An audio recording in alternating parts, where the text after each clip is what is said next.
Hey everybody, this is Chris, and today I will be doing a review on Battlefield 1. So, let's dive right in. With the latest installment of Battlefield, they decided to go back to good old World War 1. They released a beta, and it ended on September 8th, so unfortunately if you did not get to play, you're out of luck. Here is my first impression with the beta. Visually, the game is good. I felt that they really captured the area well. You were in a desert, and it looked like a really pretty desert. It's really open, and you feel like you can set up anywhere on the map. So you can snipe from any position or set up attacks from pretty much anywhere you want on the map, within reason. Of course, we were only allowed to play one map during the beta, so that's really all I have to judge on right now. But we will see in the future how the other maps go. There also were only two game modes, Rush and Conquest, which were during the Battlefield beta, but those are Battlefield classics, so I did appreciate them. I have enjoyed them, and I like those two game modes. That's what I always play when I play Battlefield. There are typical four classes to choose from that are the same from previous Battlefields. You have the Assault class, the Medic, the Support, and the Sniper. The Assault is your frontliner and also provides your anti-vehicle armaments. The Medic is your healer of the squad. He provides all the heals and revives. Support has heavy machine guns and repairs the vehicles, and the Sniper, it's a sniper. You just lay there and shoot. The weapons were really enjoyable. They were very true to the time period. You had most of the rifles were single shot.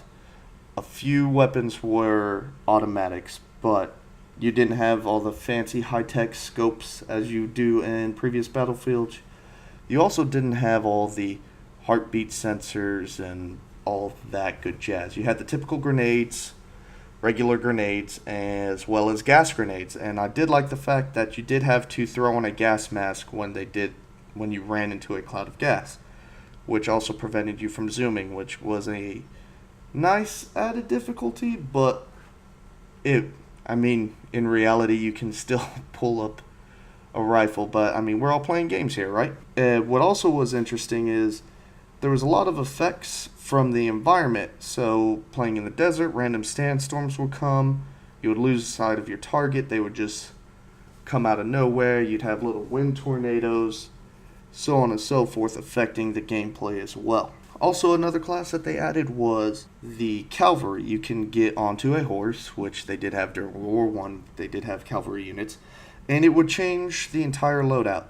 It was very rewarding charging someone with a horse and then hitting them what you ran around with a saber and just slicing down your target or enemy, whatever you were looking at. Also, with the weapons for each of the class, you could do a bayonet charge, which the scene and the cinematic for the charge, once you impaled your enemy, was pretty cool. If you got them from behind, you just stabbed them there and then just kind of kicked them off. So that was an interesting little tidbit. Basically turned them into a human kebab. Also, when you jumped into one of the vehicles, the loadouts as well changed for that. So you wouldn't jump in as a medic and then jump out like a previous Battlefield and still be a medic. You would have a tanker class and so on and so forth.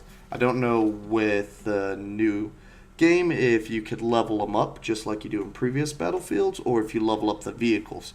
Speaking of vehicles, the vehicles were all also very true to World War I. You had biplanes, which were very true to World War I, as well as old World War I tanks. They didn't have all the crazy armaments like Battlefield 4 and the smoke and all that to disperse.